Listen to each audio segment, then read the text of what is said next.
তো এই পর্যায়ে আমরা অ্যাসাইনমেন্ট অপারেটর সম্বন্ধে জানব। যদিও আমরা পূর্ববর্তী ক্লাসগুলোতে অনেকবার এই অ্যাসাইনমেন্ট শব্দটি ব্যবহার করেছি, তো এটা আমরা এখন পরিপূর্ণভাবে বোঝার চেষ্টা করব। যেমন ধরুন আমি একটি ভেরিয়েবল ডিক্লেয়ার করলাম a, এবং আমরা পূর্বে কি করতাম, এখানে একটা ইকুয়াল সাইন দিয়ে আমরা কি এখানে ভ্যালু রাখতাম, তাই না? যেমন ধরুন আমি হয়তো এখানে 50 রাখলাম। তো এখানে ইকুয়াল এই অপারেটরকে বলা হচ্ছে অ্যাসাইনমেন্ট অপারেটর, অর্থাৎ এটা হচ্ছে অপারেন্ট এবং সেখানে আমি ইকুয়াল টু দিয়ে এটি একটি অ্যাসাইনমেন্ট অপারেটর দিয়ে আমি কি করেছি, 50 যে ভ্যালুটি রয়েছে সেটাকে আমি a এর মাঝে অ্যাসাইন করেছি, যেটা আমি পূর্বেও বলেছি অনেকবার যে এই ভেরিয়েবলটার ভিতরে আমি কি করলাম, এই 50 নামক এই ভ্যালুটাকে আমি অ্যাসাইন করলাম, ঠিক আছে?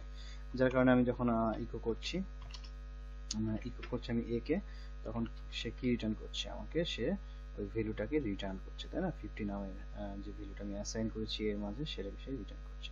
তো অ্যাসাইনমেন্ট অপারেটরে আমরা আরো কিছু কাজ করতে পারি, যেমন আমরা ইচ্ছা করলে এটাকে আপডেট করব, হ্যাঁ, অ্যাডিশন করে আপডেট করব বা মাল্টিপ্লাই করে আপডেট করতে পারি। কিভাবে? যেমন ধরুন আমি a লিখলাম, লিখে আমি বললাম a ইকুয়াল, আবারও লিখলাম a, এবার প্লাস অপারেটর, এটা অ্যারিথমেটিক অপারেটর আমরা সবাই জানি, a ইকুয়াল a প্লাস আমি হয়তো বললাম 10, ঠিক আছে? তাহলে দেখুন এর মানে কি, আমি এর মান প্রথমে ছিল 50, পরবর্তীতে আবারও এর মান আপডেট হচ্ছে, সেখানে থাকছে কি a প্লাস 10, অর্থাৎ এর মান কত, এই মুহূর্তে এর মান হচ্ছে 50, তার সঙ্গে আবার 10 প্লাস হচ্ছে, প্লাসে আবার a এর মাঝে সেটা অ্যাসাইন হয়ে যাচ্ছে, তাহলে এখানে অবশ্যই আমাকে 60 দেখাবে, তাই না? 60 দেখাচ্ছে। তো এই লাইনটাকে আমরা আরো একভাবে লিখতে পারি, দেখুন সহজে। অ্যাসাইনমেন্ট অপারেটর যে সুবিধাটা আমাদেরকে দিচ্ছে সেটা হচ্ছে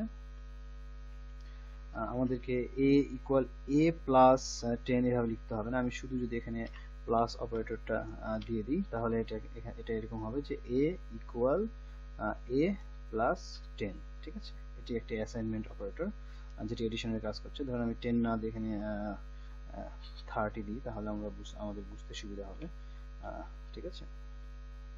তাহলে দেখুন আমাদের টোটাল ভ্যালু কত হয়েছে, 90 হয়েছে। কিভাবে হলো দেখুন, প্রথমে ছিল 50, এই স্টেটমেন্টে ছিল 50, এখানে আমরা লিখে দিই এই স্টেটমেন্টে 50, এবং এই স্টেটমেন্টে এসে কত হলো, 50 সাথে আবার 10 যোগ হয়েছে, হয়ে কত হয়েছে, 60 হয়েছে, তাই না? আচ্ছা, এবং পরের স্টেটমেন্টে আবার কি হয়েছে, পরের স্টেটমেন্টে সেই 60 এর সঙ্গে আবার 30 যুক্ত হয়েছে, হয়ে 90 হয়েছে, তাই না? 90 হচ্ছে, এই জন্য আমাদের রিটার্ন করেছে কি 90। ব্যাপারটা বুঝতে পারছেন? এখানে যেমন 60 হয়েছে, কিভাবে হয়েছে, সেই পূর্বের 50 এর সঙ্গে যোগ হয়েছে 10, যোগ হয়ে 60 হয়েছে, সেই 60 এর সঙ্গে আবারও যোগ হয়েছে এই লাইনের 30, হওয়ার কারণে এখানে রিটার্ন করেছে আমাকে কত, রিটার্ন করেছে 90, তাই না? আচ্ছা, তাহলে আমরা এই পুরো লাইনটাকে কমেন্ট করে দিতে পারি, দিয়ে আমরা শুধু এই লাইনটাকে রাখতে পারি।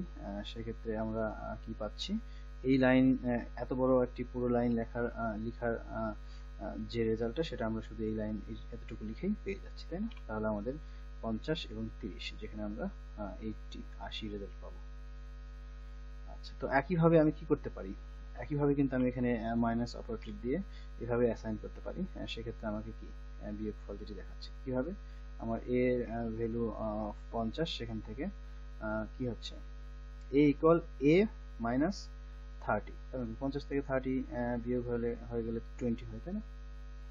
একইভাবে যদি আমরা এখানে ডিভাইডেড অপারেটর ব্যবহার করি, তাহলে অবশ্যই সেখানে কি একটা ফ্লোট ভ্যালু রিটার্ন করবে, তাই না? একটা দশমিক বা ভগ্নাংশ রিটার্ন করছে আমাকে, অর্থাৎ a ইকুয়াল a এর ভ্যালু কত, 50 ডিভাইডেড 30, ঠিক আছে? যেখানে আমরা এরকম ভ্যালু রিটার্ন পাবো। এখানে আমরা ইচ্ছা করলে গুণও করতে পারি। তো এটি ছিল আসলে মূলত অ্যাসাইনমেন্ট অপারেটর।